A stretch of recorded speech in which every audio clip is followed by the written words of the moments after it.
7절 만일 내 걸음이 길에서 떠났거나 내 마음이 내 눈을 따랐거나 내 손에 더러운 것이 묻었다면 18절 실상은 내가 젊었을 때부터 고아 기르기를 그의 아비처럼 하였으며 내가 어렸을 때부터 과부를 인도하였노라.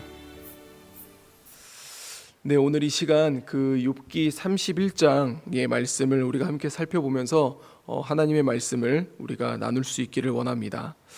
우리가 흔히 이제 그 정치권을 이렇게 보면은 프레임을 씌운다라는 말이 있습니다. 그래서 어떤 사람에게 어떤 이미지를 만들어서 그냥 그 사람은 이런 사람이다라고 이렇게 씌워버리는 거죠.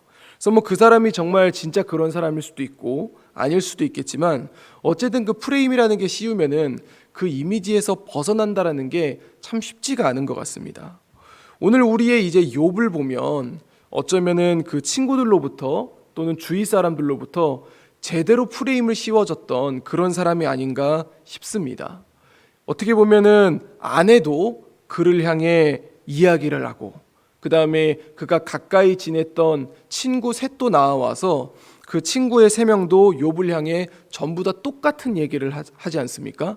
너에게 숨겨진 죄가 있을 거야. 어서 하나님께 회개해. 그렇다면 한 번쯤은 이 욥이 진짜 나한테 죄가 있는 게 아닐까?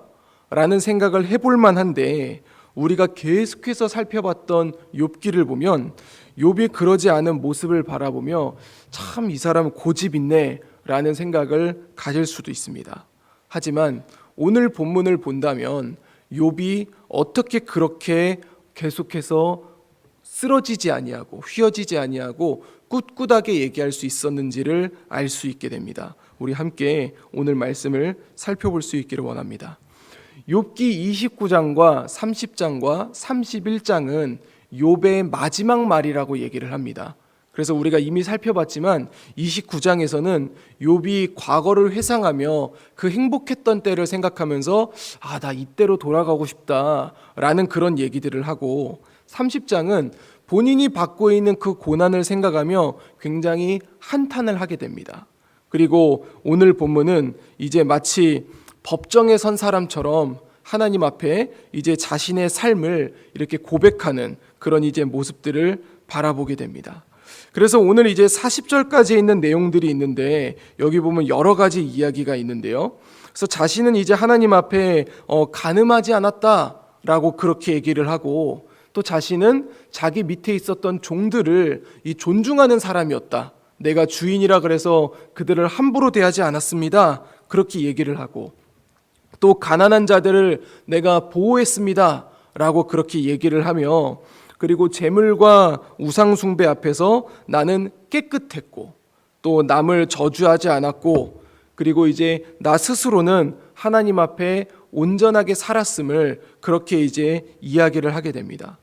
그런데 오늘의 이야기를 보면 좀 어쩌면은 굉장히 제 개인적으로 참 마음에 와닿는 그런 이제 이야기들이 있는데요. 우리 18절을 보면은 이렇게 기록이 되어 있습니다. 실상은 내가 젊었을 때부터 고아 기르기를 그의 아비처럼 하였으며 내가 어렸을 때부터 과부를 인도하였노라 라고 그렇게 얘기를 합니다. 이제 성경에서 말하는 고아와 이 과부는 성경적으로 그 시대적으로 아주 그 약자를 이야기합니다. 약자라는 것은 사회에서 이제 배제될 수도 있는 사람이고 그리고 사회에서 무시당할 수도 있는 사람이거든요. 그런데 욥은 그 사람들을 정말 끝까지 사랑하고 보호하고 챙겨줬다라는 것을 욥 스스로가 그렇게 이야기를 하고 있습니다.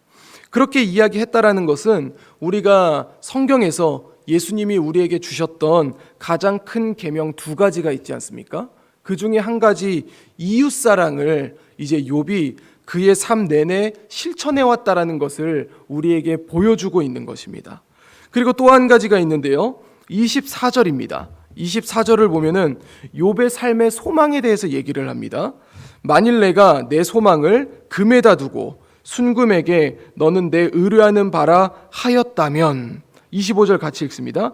만일 재물의 풍부함과 손으로 얻은 것이 많음으로 기뻐하였다면 우리가 사실 이렇게 살펴보다 보면 예전이나 요즘이나 그리고 또 어떤 과거의 시대를 보더라도 돈 싫어하는 사람은 없는 것 같습니다.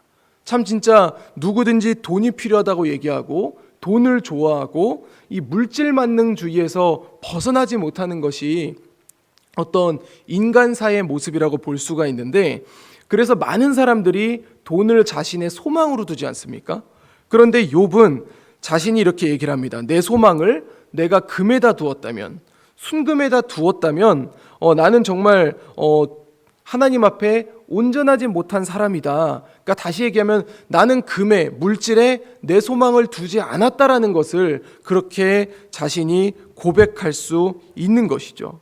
그리고 마지막 욥의 이제 고백 중에 굉장히 참 진짜 마음에 와닿는 것이 7절인데요. 7절을 보면은 이렇게 기록합니다. 만일 내 걸음이 길에서 떠났거나 내 마음이 눈을 따랐거나 내 손에 더러운 것이 묻었다면, 그의 인생을 이야기합니다. 나의 걸음이 어떤 길일까요? 정말 하나님이 욥에게 펼쳐줬던 그 하나님을 바라보면서 나아가야 할 그 길에서 자신은 떠나지 않았다라는 것을 얘기를 하는 것이겠죠. 그만큼 욥은 하나님을 사랑하고 그 하나님 사랑을 위해 최선을 다한 인생이 그의 인생이었다라는 것을 우리는 살펴볼 수가 있습니다. 사랑하는 성도 여러분, 욥의 인생은 하나님을 사랑하고 이웃을 사랑했던 그런 삶이었습니다. 정말 세상에서 이야기하는 여러 가지의 사상과 가치관들이 있지 않습니까? 그런데 욥은 그것을 따르지 아니하고 하나님 앞에 하나님을 사랑하고 하나님이 명령했던 이웃 사랑을 해왔던 그런 사람인 것입니다. 저는 욥을 바라보면서, 욥의 이 고백을 바라보면서 이런 생각이 들더라고요. 만약에 내가 하나님 앞에 선다면 나는 이렇게 당당하게 말할 수 있을까? 우리가 사람들 앞에서는 나 당당합니다, 나 깨끗합니다, 나 하나님 앞에 살았습니다 라고 이야기를 하지만, 진짜 우리가 우리의 모든 것을 알고 계시는 하나님 앞에 섰을 때 정말 그 하나님 앞에, 하나님, 저 하나님 사랑하며 살았습니다, 그리고 하나님 말씀대로 이웃 사랑하며 살았습니다, 내 이익을 챙기지 않고 남을 돌보는 인생을 살았습니다, 그리고 주님의 말씀에서 떠나지 않았습니다 라고 그렇게 고백할 수 있을까? 저는 오늘 이제 욥의 그 어떤 하나의 자신의 삶이겠죠. 그 삶을 보면서 자기 스스로 이렇게 담대하게 이야기하는 모습을 보며, 그렇게 살았으니까 남들이 그렇게 프레임을 씌우려고 해도 당당하게 말할 수 있었던 거구나라는 그런 생각을 가질 수 있었습니다. 주 안에 사랑하는 성도 여러분, 우리는 이렇게 하나님 앞에 모여서 우리가 예배드리고 또 각자의 또 환경으로 나아가게 되지만, 우리에게는 각자의 인생이 있습니다. 그 인생은 누가 주어진 거겠습니까? 하나님이 우리에게 주어진 것입니다. 그런데 우리는 이 말씀을 바라보면서 한번 돌아봤으면 좋겠습니다. 나의 인생은 하나님 앞에 떳떳한가? 나의 걸음은 하나님이 나에게 주신 길을 떠나지 아니하고 그 길을 향해 걸어가고 있는가? 그 모습을 바라보며, 그리고 내 자신을 돌아보며 정말 우리의 삶이 하나님 앞에 바르게 설 수 있는 그런 삶이 될 수 있기를 주님의 이름으로 간절히 부탁드립니다. 그래서 우리가 정말 언젠가는 주님 앞에 서지 않겠습니까? 그리고 하나님을 만나지 않겠습니까?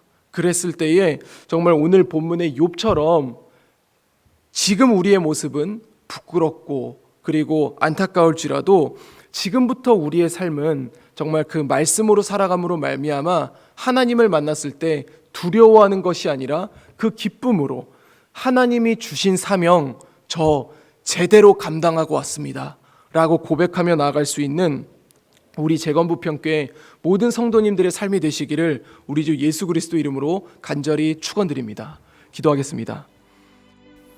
이제 오늘 받은 말씀으로 함께 기도하겠습니다. 하나님, 주님 앞에 온전하게 살아왔던 욥기의 모습을 돌아보며 나의 모습은 어떠했는가 살펴봅니다. 주님, 우리의 삶이 오늘 본문의 욥과 같기를 소망합니다. 우리가 언젠가 하나님 앞에 섰을 때에 주님이 주신 사명을 잘 감당함으로 말미암아 하나님 앞에 기쁜 마음으로 나의 사역들을 나눌 수 있게 하옵소서. 함께 기도하겠습니다.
이제 오늘의 기도 제목을 가지고 합심하여 기도하도록 하겠습니다.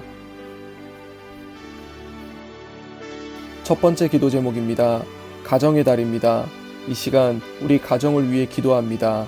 하나님, 우리의 가정이 하나님의 목적에 맞게 세워지는 가정이 될 수 있기를 원합니다. 가족끼리의 관계나 부모가 자녀를 훈육할 때에도 나의 욕심이 아니라 예수님의 마음으로 대할 수 있게 하여 주시옵소서. 함께 기도하겠습니다.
두 번째 기도 제목입니다. 교회를 위해 지혜를 구합니다. 하나님, 우리 교회 안에 하나님의 지혜를 부어 주시옵소서. 대면의 시대로 새로운 국면을 맞이하고 있는 시기입니다. 많은 고민을 하고 있는 우리 안에 하나님의 지혜를 주셔서 올바른 방향으로 나아가게 하소서. 함께 기도하겠습니다.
세 번째 기도 제목입니다. 육신의 어려움을 가진 성도를 위해 기도합니다. 하나님, 육신의 어려움으로 고통을 호소하는 우리의 지체들이 있습니다. 그들을 불쌍히 여기시고 하나님의 치유의 역사가 우리 성도들 가운데 임하게 하여 주시옵소서.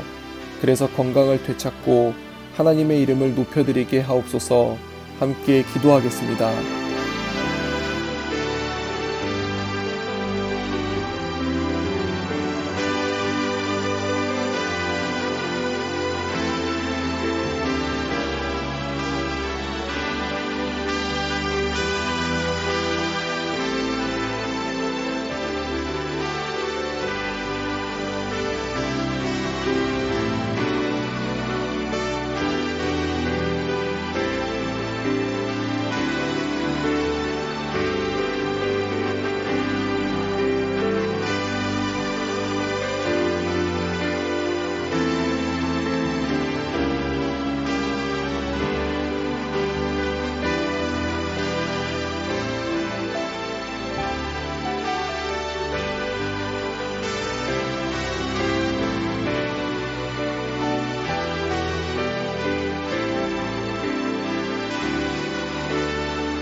이제 개인의 기도 제목을 가지고 하나님 앞에 기도하시기 바랍니다.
수고하셨습니다. 오늘도 하나님의 인도하심 가운데 승리의 하루를 보내시는 우리 재건부평교회 모든 성도님들이 되시기를 주님의 이름으로 축복합니다.